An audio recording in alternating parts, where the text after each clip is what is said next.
Welcome to our new lesson of Introduction to Philosophy of the Human Person. This is topic free, and we will be dealing or discussing the branches of philosophy. And after discussing the branches of philosophy, diretso po tayo sa part 1, which is the metaphysics. So, philosophical questions can be grouped into various branches. Nakatulong itong tinatawag natin na branches of philosophy dahil may mga katanungan ang maraming tao na kung saan if we don't broken down into branches, ay magkakaroon tayo ng kalituhan. Let's say, for example, the question about metaphysics, the question about ontology, the question about epistemology, or what we call all factual questions. Kaya nga meron tayong tinatanong na, are all factual questions answered in the very same way? And of course, the obvious answer is no. So, nakakatulong itong branches of philosophy sa pagsagot ng mga factual questions na ito. Factual questions like, are there crackers in the pantry? Or, where do we come from? Saan galing ang universe? So, those questions are indeed factual questions. Kahit yung mga basic questions like crackers in the pantry. Okay? May tao ba sa loob ng kwarto mo? So, yung question na yan is a factual questions, and itong mga factual questions na ito are not answered in a very same way. So these groupings allow philosophers to focus on one or on a set of similar topics and interact with other thinkers who are interested in the same questions. The groupings also make philosophy easier for students to approach. So dahil nga nadidistinguish natin ang epistemological question sa metaphysical question, then alam natin kung paano siya sagutin. Like yung question na, how do you know what you know, versus sa what is reality. So those two questions are different and answered in different ways. So we are able to categorize, to make distinction sa mga ganong klaseng question, to approach it differently.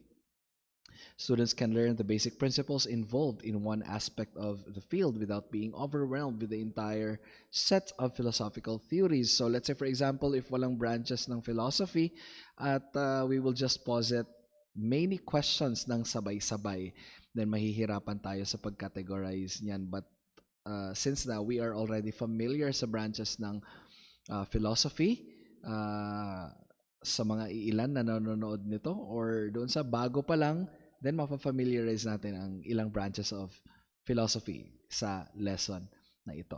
All right.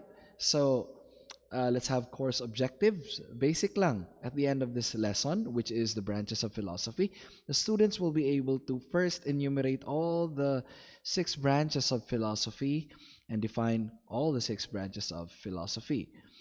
As an introduction, philosophy has a very real application, from the ethical questions raised in government policy to the logic forms required in computer programming. Everything has its roots in philosophy. Through philosophy, we are able to explore concepts. Pag sinabi natin concepts, concepts exist in the mind. You and I have a mind.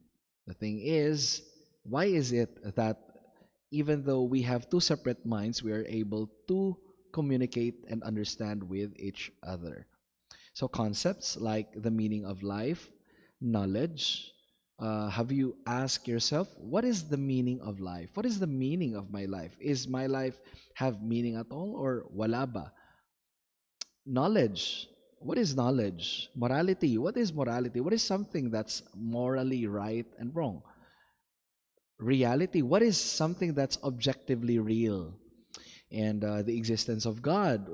Does God exist? If so, sino? Since ang dami nagsasabi na nag-exist din ang Diyos nila. Is it a God of Islam?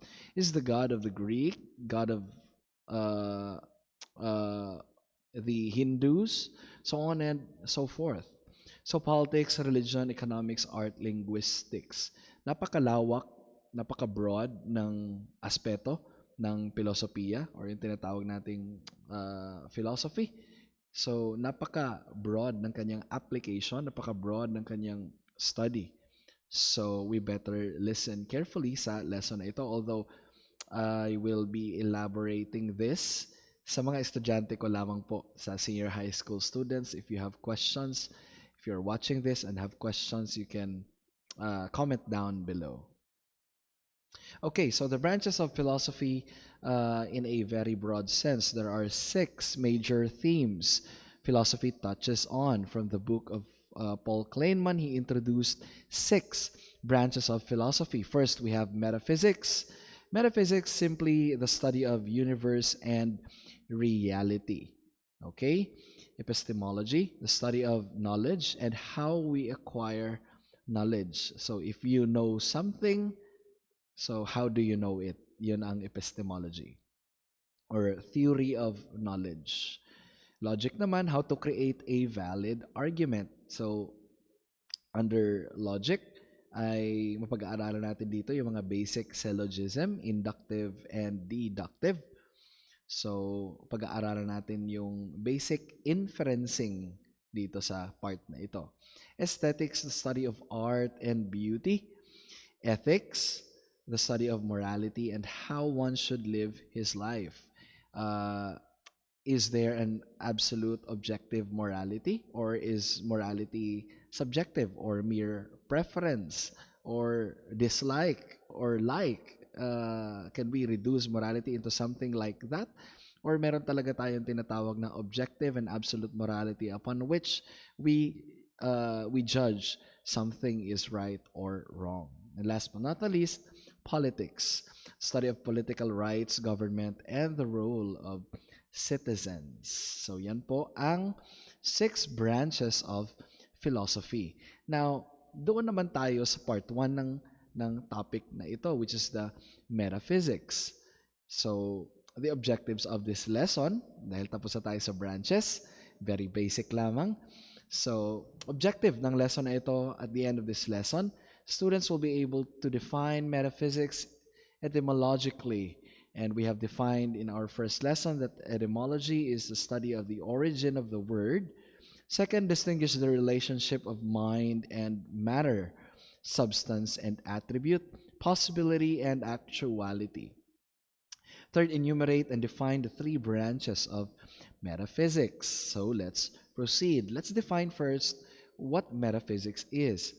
Metaphysics is the branch of philosophy that examines the fundamental nature of reality. So, meron pala tayong tinatawag sa philosophy na nature of reality. At itong nature of reality na ito, this will bring us back to the pre-Socratic era. Meron po tayong lecture sa particular YouTube channel na ito na tinatawag nating Christianity Against All Forms of Theism, or you can also check Schooled by Christ. Meron doon explanation, short explanation ng the nature of reality. At yung sa akin naman dito sa page, sa YouTube channel na ito, merong detailed explanation. How is Christianity true against all forms of theism? So, yon, okay?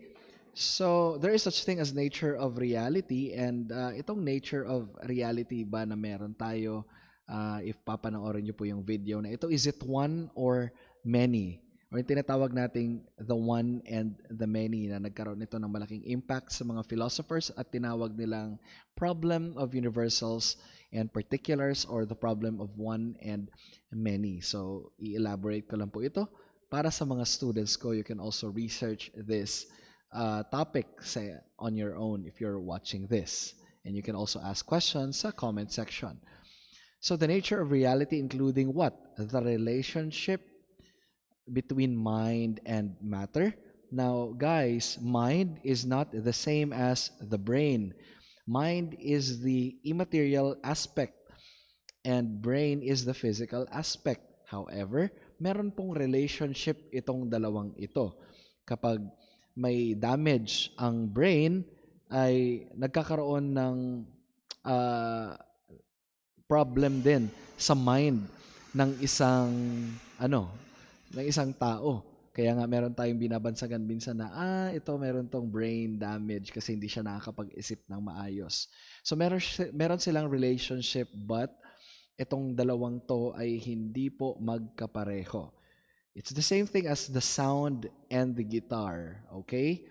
So yung guitar, hindi siya sound, magkaiba siya.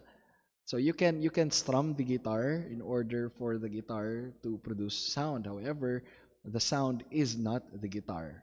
Okay, however, kumbaga pinakita ko lang sa inyo na there are two different things that might confuse us, na para bagang gagawin nating magkapareho sila. So hindi po ganun 'yon. Ang mind ay hindi po brain at ang brain ay hindi po mind, although merong relationship itong dalawang ito. So between substance and attribute, let's say for example, what is a substance? If you're seeing this ball, okay? So look at the camera, look at my camera. If you're seeing this ball, so the substance of this ball is made of atoms and molecules. What is this ball made of? So yun yung substance. At ang attribute naman is the character. What is the character of this ball? Okay, it has mass, height, length, width, or since na bilog ito, or baka pareho lang yung height and width. So, ano pa? Meron siyang color yellow. Ano pa? Shape, circle, or round. So, merong relationship ang substance and attribute. And possibility and actuality. Sinabi natin possibility and actuality, not all what we call possible are actually actual. Let's say for example, you may posit that it's possible to have life outside Earth. Let's say for example, is it possible to have life sa Mars? And some people might answer that possible siguro. But is it in actuality? So merong pagkakaiba ang possibility and actuality, while there are also possible things that can also be actualized. Okay? So let's say for example, is it possible for the sun to rise tomorrow? And we can answer that yes, because it actually rises or risen kaninang umaga. So yung mga ganong bagay, we reason based on past experience, and lalo natin may elaborate yan when we move sa mga succeeding lessons po natin. All right? So let's proceed. It has been suggested that the term might have been coined by a first century Common Era editor who assembled various small sections of Aristotle's work into the treatise we now known by the name Metaphysics. Aristotle was a firm believer in metaphysics, and he referred to it as the first philosophy. He also referred this as the first science. Yeah, because in order for us to really philosophize, reality must be real. In order for us to do philosophy, reality must exist. This world must exist. Dapat merong reality. So therefore, tama si Aristotle when he coined or when he referred metaphysics as the first philosophy. So at least 100 years after Aristotle's death, an editor of his work, in all probability, ito lang yung pinaka-probable, sabi sa Stanford Encyclopedia of Philosophy, na si Andronicus of Rhodes, titled those 14 books na ang title ay Metaphysica, which means the after physicals, or the ones after the physical ones. So the physical ones being the books contained in what we now call Aristotle's physics. So in short, the word metaphysics comes from two Greek words, meta and physika, that together literally mean after or behind physics or among the study of the natural. Sa metaphysics po, hindi lang po physical ang pinag-aaralan natin dito. It goes beyond the physical. Okay? It is what is real, what exists, physical and non-physical. Metaphysics focuses on the nature of being and existence and asks very complicated and profound questions relating to God. Isa na ito sa mga question, does God really exist? Not only the existence of God, but our own existence also. Are we really do we really exist, or are we just in the matrix, or tayo ay nabubuhay lamang sa ilusyon? And may mga tao po na talagang sinasabi nila, we cannot know if we are indeed in reality. Pupwede, okay? Possibility. Pupwede sa kanila na sila, yung kanilang utak ay nasa loob lamang ng vat. Okay? Yung tinatawag natin na brain in a vat. So if there is a world outside of the mind, and what is reality, or what reality is? So in metaphysics, so originally Aristotle broke metaphysics up into three branches, which continue to be the major branches of metaphysics. And these are, first, ontology. Ontology means the study of existence and being, including mental and physical entities, and the study of change. So, ontology and metaphysics sometimes ay nagkakaroon ng ano dito, kumbaga pagkakalito, or nako-confuse sila what is ontology and metaphysics. Ang metaphysics ay mas malawak pa sa ontology. We can talk about ontology. Let's say, for example, what is the ontological nature of this ball? The ontological nature of this ball, that this ball is made up of atoms and molecules, and the color of this ball is yellow, and the shape of this ball is round. Now, sa metaphysics naman, okay, we have ball here, and you also have ball there. The same characteristic, but two different things, two different objects. So, color yellow din siya.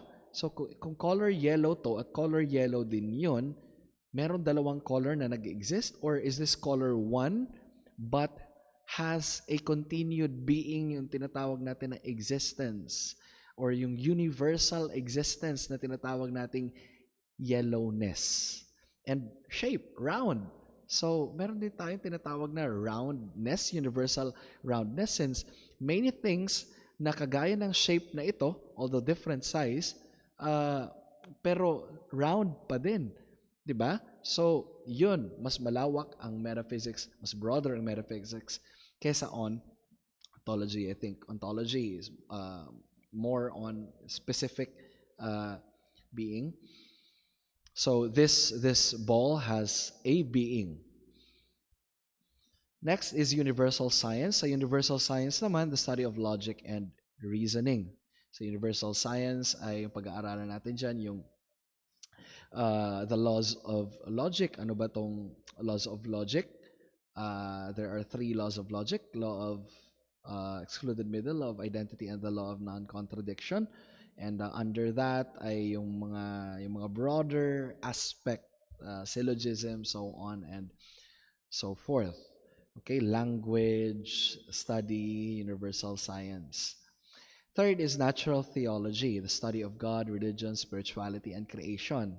Marami ang nagsasabi na, religion lang kayo. And yung iba naman ay sinasabi, religion lang kayo, kami, philosophy kami. Hindi nila nauunawaan that natural theology is also a branch of metaphysics. Okay, so let's not be confused by religion. Okay, religion is a philosophical belief po. It actually, sa first lesson nga natin, define natin that every philosophical belief is a world view. They are interchangeably used. Okay? So, there are some metaphysical questions I have here. So what is something that's real, that's objectively real? What is the origin of the universe? What is its first cause? Or does it just cause itself? What is life? What is the ultimate reason for the existence of the universe? What is a man? What is the origin of life? What are numbers? What is love? What are physical things? So these questions are what we call metaphysical questions. And these are all factual questions.